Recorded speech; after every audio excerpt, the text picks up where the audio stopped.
नमस्ते दोस्तों, मेरा नाम प्रिया है। स्टोरी हिंदी टीवी चैनल में आपका स्वागत है। दोस्तों, अगर आपने मेरे चैनल को सब्सक्राइब नहीं किया है तो कृपया मेरे चैनल को सब्सक्राइब कर लीजिए।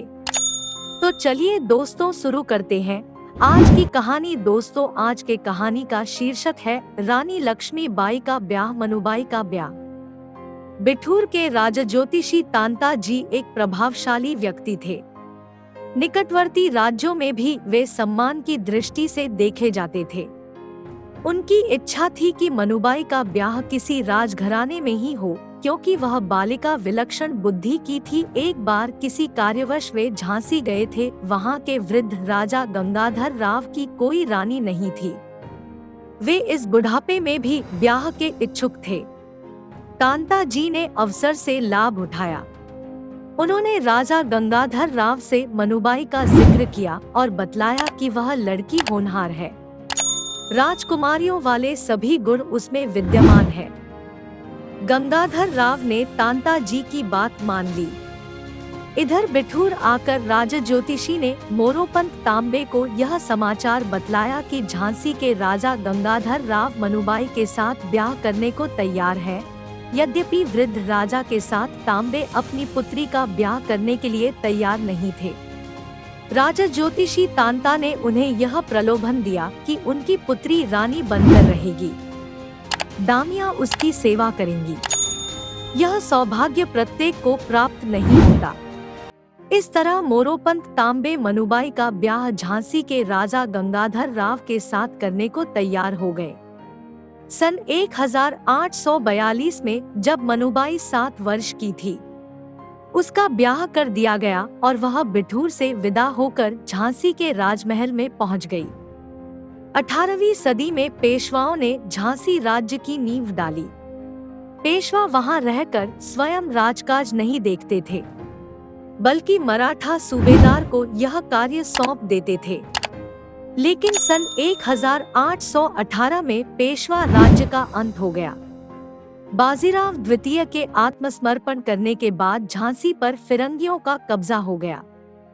जब मनुबाई का ब्याह हुआ तो उस समय पेशवा की ओर से राव गंगाधर झांसी का राज्य कार्य कर रहे थे।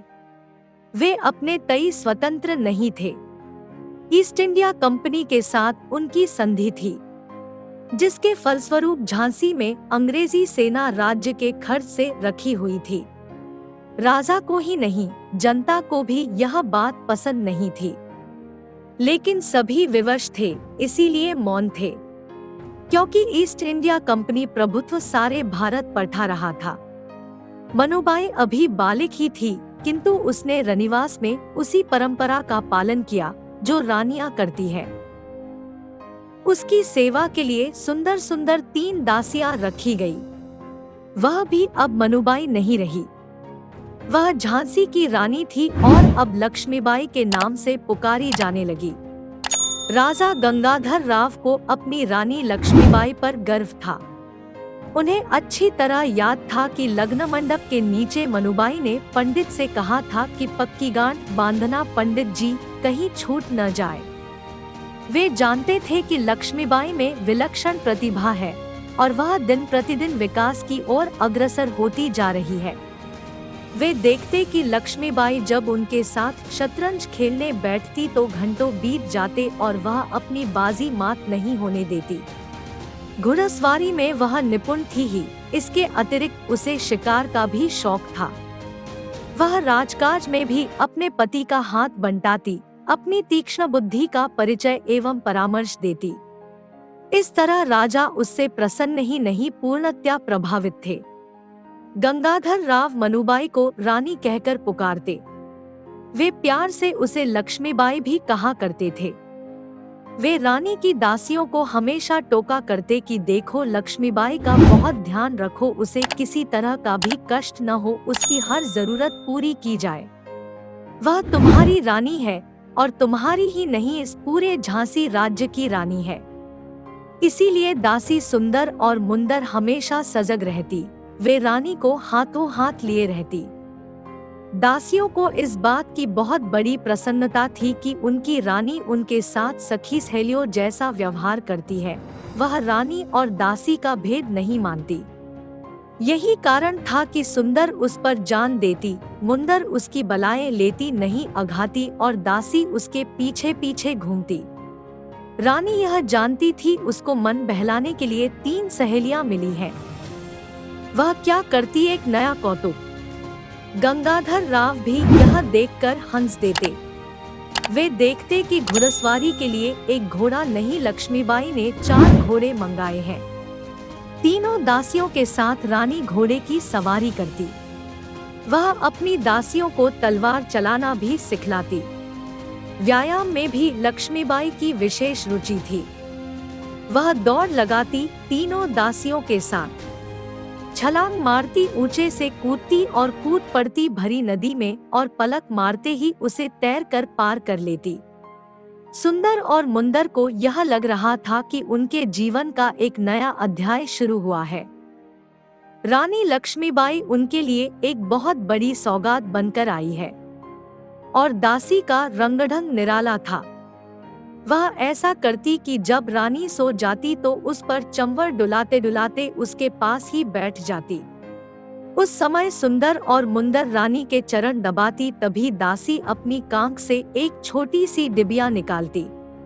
वह रानी की गोरी ठुड्डी पर काजल का छोटा सा तिल बना देती। लक्ष्मीबाई जब सोकर उठती और आईने में अपना मुंह देखती तो तीनों दासियों को मीठी डांट मारती कि यह किसकी शरारत है। तभी दासी दोनों हाथ बांधकर उसके सामने खड़ी हो जाती और लिहाज के साथ दया की भीख मांगती हुई कहती कि कसूर माफ करे सरकार। मैंने सोचा कि महारानी के गोरे मुंह पर काला तिल जरूर होना चाहिए। आप नहीं जानती हुजूर, पत्थर को भी नजर लग जाती है। अगर यह गलत हो तो लौंडी सामने खड़ी है, उसका सिर कलम करवा दो, तब समा बहुत ही निराला हो जाता। लक्ष्मीबाई दासी को गले से लगा लेती, वह हंसने लगती और तभी देखा जाता कि सुंदर और मुंदर की आंखों में भी खुशी के आंसू छलक आए हैं। पता नहीं वे रानी के प्रति सम्मान के सूचक होते अथवा इसके प्रति कि उनकी महारानी में कितना अधिक सौहार्द है। दोस्तों, आपको यह कहानी कैसी लगी कमेंट में जरूर बताना।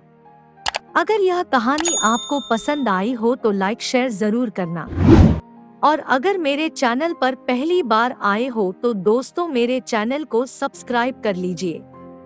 पूरी कहानी सुनने के लिए आपका बहुत बहुत धन्यवाद।